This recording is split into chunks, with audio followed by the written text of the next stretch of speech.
so I never even stepped foot in Madison Square Garden before, and that was something I kind of promised myself when I got in the business was I'm not going to go to Madison Square Garden until I'm booked. Now I figured what would happen is I'd probably get booked as extra talent for WWE and work the Garden, but it was with Ring of Honor. I never imagined in a million years.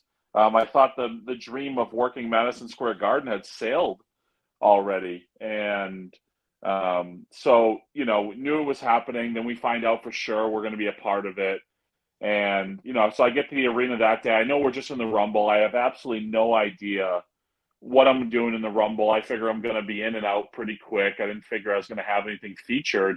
And then I get pulled aside and I get told like, hey, you got some feature spots. I got the big elimination of Coast to Coast. And then I knew I was doing something with Bad Luck Fale, which sucks because I think they had some bigger things in mind for matchups down the road, but whatever happened with the Ring of Honor and New Japan relationship, like it kind of soured after that. And then to get to do some stuff with Jushin Thunder Liger, like there's just, however brief it was, right? Like it was, a minute long, but forever. That's another one of those things I can put, a feather in my cap, man. Another highlight of my career, my other Super Bowl ring, so to speak. Working Madison Square Garden. And, getting to do something with Jushin Thunder Liger and that's his last Garden appearance ever in the final year of his career. So, just super, super friggin' cool. I'm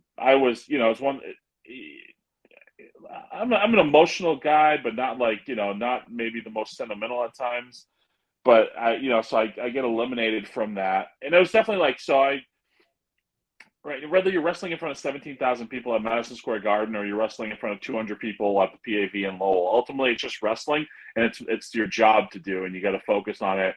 But I definitely, coming down the ramp at the Garden, I definitely took it in and looked around. And then after I got eliminated, I was leaning on the ring announcer table, and I just took a few extra minutes to just look up and look around and take it in. And actually, Kerry Silken, who's a great guy, great friend of mine, former owner of Ring of Honor, and a wonderful man. Love Kerry.